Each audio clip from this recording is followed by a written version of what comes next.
Yo les amis, c'est Yami. Aujourd'hui, on vient découvrir Pyren, un dungeon crawler roguelike avec des cartes. C'est un jeu français, c'est un jeu qu'on a testé il y a quelques mois déjà sur la chaîne au travers de leurs démos. C'est un jeu qu'on sait déjà comme étant super. Déjà fait quelques parties parce que j'ai pas pu m'en empêcher. On va créer une nouvelle game pour que vous voyez le début comme d'habitude. C'est parti. Il y a un peu de lore, le lore est de qualité.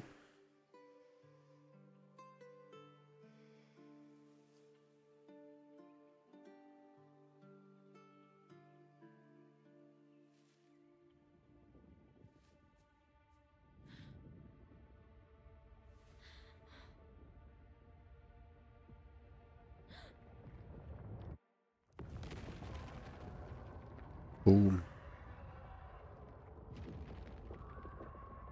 Alors, Pyren, parce que on affronte a priori le big boss du jeu, ce serait Pyren, qui est en fait un dieu d'un panthéon pyrénéen. On est sur du folklore de chez nous, visiblement. Donc, on est parti. Le village, il faut que je retourne au village. Vous pouvez vous déplacer en utilisant les touches, les flèches directionnelles ou la souris. Personnellement, je préfère jouer à la souris. Déplacez-vous sur la potion de soin pour reprendre vos forces. Boum. Ça va mieux. Maintenant, vous devez retrouver le chemin du village. La carte affiche les zones à parcourir pour atteindre le village. Vous vous trouvez dans la zone en rouge. La flèche vers la droite indique la sortie vers la prochaine zone. Boum, on passe à la prochaine zone. Alors, vous entrez dans une zone de danger. Votre but est de trouver l'hôtel votif pour libérer la zone. Pour cela, déplacez-vous de carte en carte. Toutefois, après un déplacement, vous ne pourrez pas retourner sur vos pas. Vous pouvez survoler les cartes en jeu avec votre souris pour voir leurs effets. Donc, on a accès à un tooltip pour toutes les cartes sur lesquelles on va over. Et on ne va jamais pouvoir retourner sur nos pas. Donc, l'enjeu dans le jeu, ça va être de parcourir le board de cartes de la manière la plus optimale possible, sachant qu'on ne va jamais retourner en arrière. Donc, il faut plus ou moins first try le truc, tu vois. Il faut pas que tu rates ton chemin. Donc ici, on a un arc. Il fait 2 dégâts à l'ennemi ayant le plus de PV sur la carte, donc il va target le drac. On a un truc qui nous heal pour 4, un truc qui nous heal pour 2 et qui retire les statuts négatifs. Ok. Donc, on fait ça.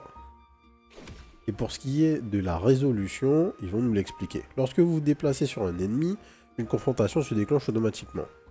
Vous vous infligez mutuellement autant de dégâts que vous avez de PV. Les PV sont indiqués sur votre carte et sur celle de vos ennemis. Vous avez tué cet ennemi car vous avez plus de PV que lui, mais il vous a tout de même infligé des dégâts. Si vos PV tombent à 0, vous perdez. Lorsque vous tuez un ennemi, il laisse derrière lui une carte butin. Plus l'ennemi est puissant, meilleur sera le butin. Boum. Donc, savoir combien on fait de dégâts, savoir combien l'ennemi nous fait de dégâts, c'est extrêmement simple.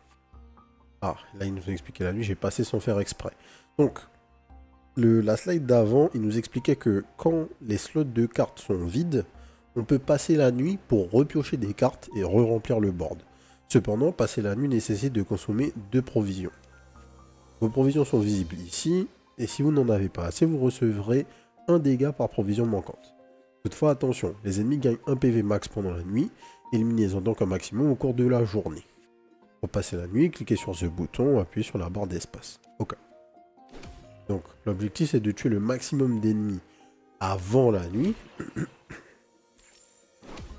On peut tous les tuer, on a de la chance.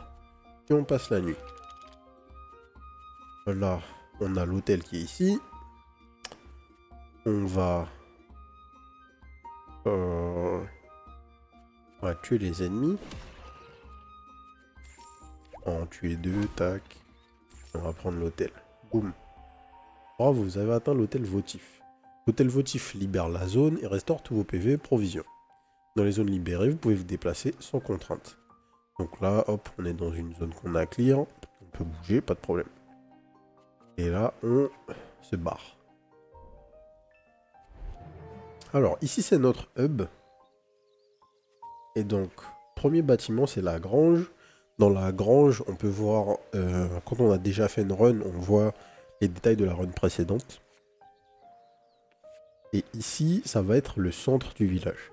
Atanaya, maman, maman. Et qui soit loué, te voilà. J'ai cru t'avoir perdu. Tu es blessé? Est-ce que ces créatures t'ont attaqué? Et les autres? Où est-ce que...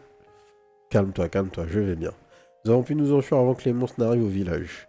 Mais nous sommes plus en sécurité ici, avec tout ce qui a brûlé son bois pour reconstruire nos défenses. Le bois, je peux m'en occuper. Je pense savoir où en trouver. Je t'en ramène vite, ne t'inquiète pas. Donc, le bois, c'est notre currency de métaprogression principale dans le jeu. Donc, au fur et à mesure de nos runs, on va trouver du bois, on va revenir au village et on va pouvoir construire les différents bâtiments qui vont nous permettre de faire level up notre ville et avoir plus de contenu dans nos runs. Les métaprogressions dans le jeu, c'est pas juste... c'est pas votre perso est plus fort. Les métaprogressions dans le jeu, ça va être... Il y a des zones supplémentaires dans les biomes que vous allez visiter. Vous aurez des reliques supplémentaires avec des défis à faire pour les unlock. Il y aura pas mal de choses à débloquer. En fait, tout le contenu supplémentaire que vous allez avoir dans le jeu va se débloquer au travers des bâtiments de métaprogression que vous allez construire au fur et à mesure avec du bois. Donc, nous on y va. Lorsque vous êtes dans une zone hors de danger, vous pouvez modifier votre deck d'équipement. Vos cartes équipement seront piochées dans les prochaines zones de danger. Les cartes des zones de danger sont un mélange de vos cartes équipement et de cartes ennemies. Pour voir votre deck, cliquez sur ce bouton. Donc bam, ici on a notre deck. Voici votre deck de cartes équipement. Vos cartes apparaîtront dans cet ordre dans les prochaines zones de danger. Si vous le souhaitez, vous pouvez donc les réordonner. A noter, votre endurance est de 5, donc seules vos 5 premières cartes seront piochées dans les prochaines zones de danger. L'endurance, c'est une stat qu'on peut augmenter, histoire qu'on puisse piocher plus de cartes. Et on va rester ici. On n'a pas forcément envie d'avoir ça pour l'instant, donc on a quoi dans notre deck? On a l'arc, qui fait 5 de dégâts à l'ennemi qui a le plus de PV, le couteau de chasse, qui fait 1 dégât à un ennemi aléatoire 3 fois, la popo qu'on a vu, le soin plus on retire les statuts négatifs, et 3 de provisions en plus. Et ça, c'est un truc qui nous donne 1 de provision et 1 d'esprit en plus. Donc ici, on a toutes nos stats. Ici, on a nos les 3 values qu'on va faire monter dans la game, les 3 ressources. On a de l'esprit qui va nous permettre d'utiliser notre pouvoir. Notre pouvoir, c'est que on fait 4 dégâts à tous les ennemis dans la même ligne et la même colonne que nous. On a de l'argent parce qu'il y aura des PNJ avec des shops. Et on a le bois qu'on a collecté pendant cette run. On est parti. Alors, petit couteau. Hop. On tue le frérot juste là. J'ai pas envie de faire ça. On pioche. Tac. Dans l'absolu, vous préférez vider le board le plus possible avant de passer la nuit. Pour pouvoir faire apparaître autant d'ennemis que possible. Sans avoir à gaspiller en fait des provisions, tout simplement. Donc là, ça nous a coûté 1. Et là, on va parler d'une mécanique qui n'a pas été introduite par le jeu. C'est la mécanique des éclats votifs. Donc, à partir du moment où l'hôtel votif est présent sur la map, quand on tue un ennemi, on va faire apparaître un éclat votif. L'éclat votif, il confère plus 1 à l'hôtel votif en jeu. Donc, plus on récupère des éclats, plus le niveau de l'hôtel augmente. Et le niveau de l'hôtel qui augmente, ça veut dire que la récompense qui nous sera donnée après avoir récupéré l'hôtel sera plus grande. Donc par exemple, là, on va choper 2 éclats. Il nous reste 8 PV. On va faire ça. On peut encore se permettre de tuer ce mec. On prend un éclat en plus. On se heal. Et on va prendre le truc. Donc là, on a un coffre de tier 4 parce qu'on a récupéré 4 éclats avant de récupérer l'hôtel. Donc le maximum, c'est 10, si je dis pas de bêtises. Vous pouvez aller au-delà de 10, mais vous n'aurez pas un meilleur coffre. Et donc, ça va rendre les rewards meilleurs. Là, on a des cartes. Et du coup, on a 2 cartes rares parce qu'on a eu un tiers supérieur. Si on avait eu un hôtel votif de tier 1, on aurait eu un coffre de tier 1. Et donc, sûrement 3 cartes communes à choisir. Donc, un d'armure. Infliger un dégât aux ennemis dans la même ligne et colonne que vous, ou un nouveau couteau de chasse. Ouais, ça c'est pas mal. Vous avez obtenu une nouvelle carte, elle a été ajoutée à votre deck après vos cartes actives. Si vous voulez pouvoir l'utiliser dans les prochaines zones de danger, pensez donc à réorganiser votre deck. J'ai pas forcément envie de l'avoir. Pour l'instant, le deck actuel il me convient. Aller récupérer quelque chose, c'était sûrement la meilleure chose qu'on avait. Donc, voilà le fameux bois. Hein. La chose qui va nous intéresser le plus dans ces petites runs. Alors, on va faire ça. Brûlure subit des dégâts lorsque vous passez la nuit. D'accord. On va tuer ce frérot. On sent un petit peu corner, c'est pas très grave. Là, il y avait 2 mecs. Et là, on va pouvoir utiliser notre pouvoir. Ce pouvoir permet d'infliger des dégâts aux ennemis en jeu. Vous pouvez l'utiliser à tout moment. Cependant, vous devez dépenser 8 esprits pour l'utiliser. Donc, tac. Tac.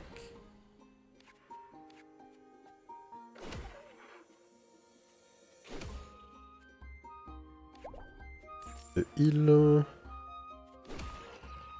On a tué tout le monde.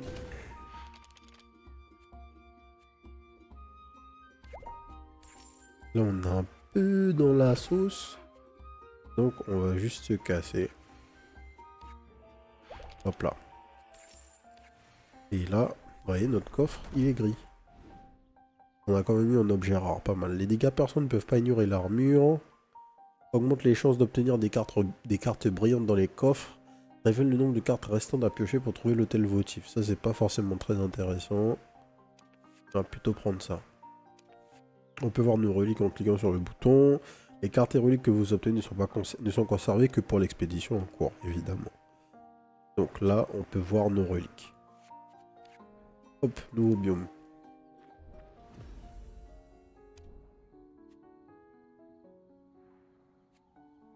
Un vieux berger bourru qui semble avoir vécu 1000 vies. Ouais, c'est un des premiers shopkeepers. Donc lui, il nous permet d'acheter des stats. Donc si là, je paye pour de l'endurance, je monte à 6 d'endurance et je peux donc rajouter mon silex. Hop là. Il y a d'autres PNJ, deux types de shops. Et donc là, on arrive dans notre premier biome. Et donc, on nous explique ce qui se passe dans les biomes différents. Certains environnements, comme la forêt sombre, disposent de règles particulières. Elles sont indiquées par cet encart. Dans la forêt, une luciole survole les cartes en suivant vos mouvements de façon symétrique. En cliquant sur ce pouvoir, vous pouvez échanger votre position avec celle de la luciole. Attention toutefois, car ce pouvoir coûte un esprit à chaque utilisation.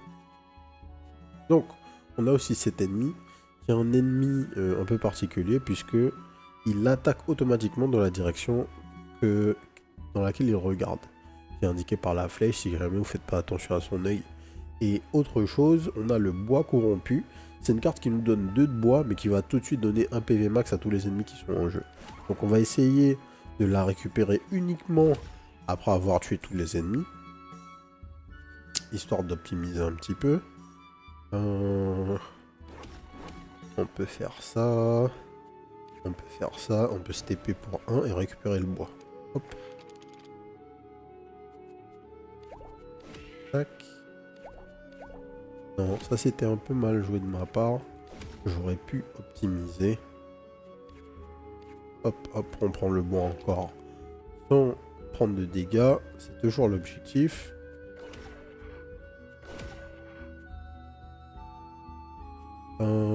Là, on a envie de taper la plante toxique.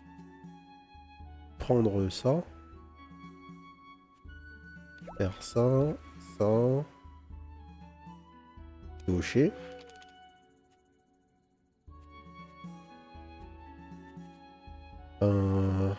Alors, comment on va faire? On va faire ça pour 1. On prend cet éclat.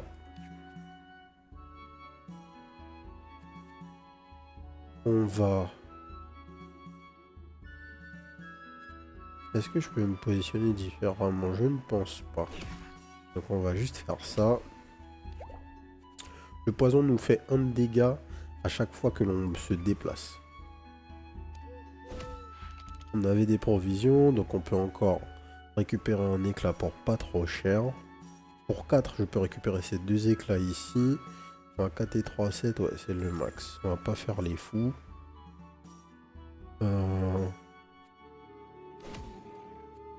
En fait, on va descendre et on va retourner sur nos pas. Et on a un hôtel de niveau 7. Vous voyez, le coffre a complètement changé. Et a priori, son contenu aussi. Voilà. 2 purple, 2 épiques et 1 légendaire. Donc, confère moins 1 PV à tous les ennemis. Wow. À la mort, vous revenez à la zone précédente. Un raise. Les cartes bois infligent également des dégâts aux ennemis en jeu. Combien de dégâts? Ah ben, autant de dégâts que qu'ils ont de value. Moins 1 PV à tous les ennemis, bah écoute. C'est straightforward, mais c'est très fort. Donc l'enclume, ça nous permet de rajouter plus 1 à toutes les cartes sélectionnées. Enfin, une carte sélectionnée. Donc imaginons, je clique sur le silex. Au lieu d'un dégât à tous les ennemis dans la même ligne colonne, on passe à 2. C'est pareil pour n'importe quelle carte. Et un nouveau shop. Chez elle, les objets coûtent un peu plus cher, mais ils sont de meilleure qualité. Ils sont souvent des reliques. Parfois, elles vendent des cartes. Elles vendent un peu tout. Et elles vendent des trucs assez sympathiques. Pour 14, donc c'est le prix qu'on a payé pour avoir un endurance en plus. On va faire que nos cartes de bois font passer la nuit gratuitement. Ce qui est vraiment bien, puisqu'on n'a pas besoin du coup de consommer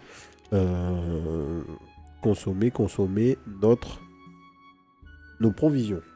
Je perds mes mots. Yep. On fait ça. On vide un petit peu. On se laisse nos PV ici. Et on pioche. On attaque ce frérot. Ah, j'ai oublié encore de vous montrer le tooltip du poison. Faut pas que j'oublie.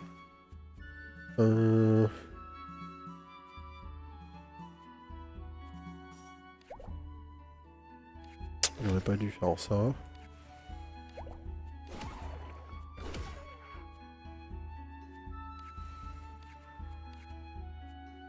Ouais. Pour 3, on repioche. Là, le frérot va m'attaquer direct. Donc, on va plutôt faire ça. 1, 2, 3, 4. 1, 2, 3, 4, 5, 6, 7, 8. Techniquement, on peut tuer tout le monde.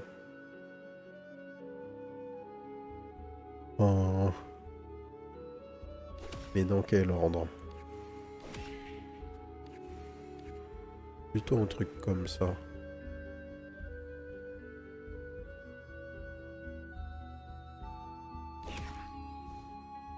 Là, si je me déplace, je prends 2.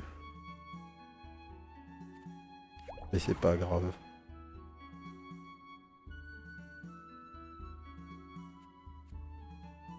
Parce que là...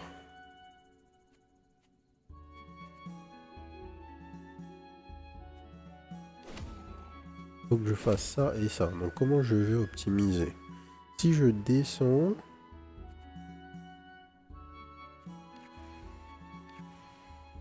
là, je peux TP. Je pense que là, faut que je dorme. Là, je dors. 1, 2, 3. Bon, ça va, en fait, j'ai assez pour tuer tout le monde. Ils ont été sympathiques. Tac, tac, tac. Allez, ça suffit. Coffre de niveau 13. Et donc là, voilà. Au niveau 10, vous avez déjà le coffre rouge comme ça. Confère plusieurs à toutes les cartes en jeu provenant de votre deck. Se déclenche une fois. What the fuck. Transforme un ennemi non-boss aléatoire en jeu en 4 pièces d'or de même valeur. Ok. Transforme un mec en gold. J'ai oublié de mettre les cartes, mettre la nouvelle carte dans mon deck. Vous venez d'atteindre la dernière zone de cette expédition. Cette zone abrite un boss qu'il faudra vaincre pour gagner votre expédition. Il n'y a pas d'hôtel votif dans cette zone. Votre seul objectif est de vaincre le boss. Remarquez qu'il pleut. Les effets météo peuvent modifier les règles classiques du jeu. Survolez cet encart pour en savoir plus. Alors la pluie ça fait quoi? Lorsqu'un statut est appliqué, double sa valeur. Ok, super. Ça va nous mettre dans la mouise, ça.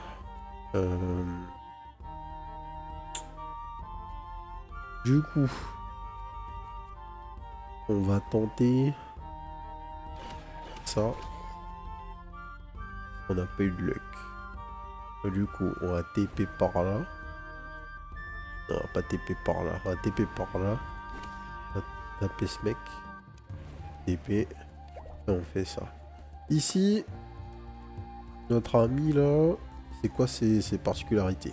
Il inflige 3 de dégâts. Bon, il a 3 PV. Il ne reçoit pas d'amélioration lorsque vous passez la nuit. Par contre, il a réincarnation et revient à la vie indéfiniment avec 2 PV en moins. Donc en fait, on peut juste mash là. Là, je vais le tuer et il va revenir avec 3 PV. Hop, 2 PV. 1 PV, hop, il est mort. Bon. Pas très fort ce boss. Mais soit. Et donc là, on va essayer de récupérer ça. Faut juste pas faire le con, parce que vous pouvez mourir juste en essayant de grid en fait sur la fin des fights. Et c'est pas ce qu'on a envie de faire. Donc, on va TP. Tuer ce mec.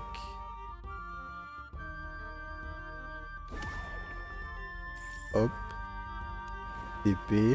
Se déplacer de 1.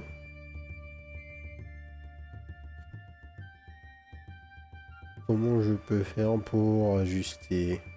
Je peux TP, me heal entièrement. Hop. Et je prends l'hôtel. Et voilà, on a fini.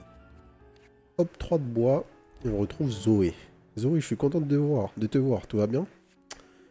Ah, je parle pas à l'hermine encore. Je sais, ce monolithe est vraiment bizarre. Éloignons-nous d'ici. C'est peut-être dangereux. Zoé, non! Hop, c'était une Stargate. Elle a disparu. Et en fait, c'est notre porte de sortie pour retourner au hub. Donc voilà. C'est notre première run. Le fonctionnement des games dans Pyrène, c'est juste ça. C'est... vous rentrez dans votre biome, vous allez avancer, vous allez monter en puissance et vous allez créer votre build au fur et à mesure.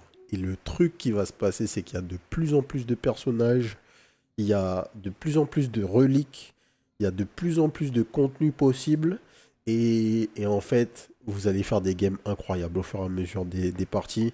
Là, j'en ai déjà fait, en faisant 3-4 parties, vous débloquez 2 ou 3 persos. On va retourner au village, vous allez voir. Donc, mais c'est notre grange, je suis au village. Qu'est-ce que... Hop, comme je vous disais, dans la grange, on a le recap de la game précédente, avec notre deck, nos reliques, nos stats, notre score, nombre de biomes explorés, machin, quelques stats sur les dégâts, blablabla. Mais toi aussi, Zoé, je ne croyais pas à ton histoire de monolithe magique, mais si Atanaya est déjà là, et j'imagine qu'Aqua ne devrait pas tarder. Oui, Ako, comment ça, Aqua n'est pas avec vous? Jamais il t'aurait laissé, il doit bien...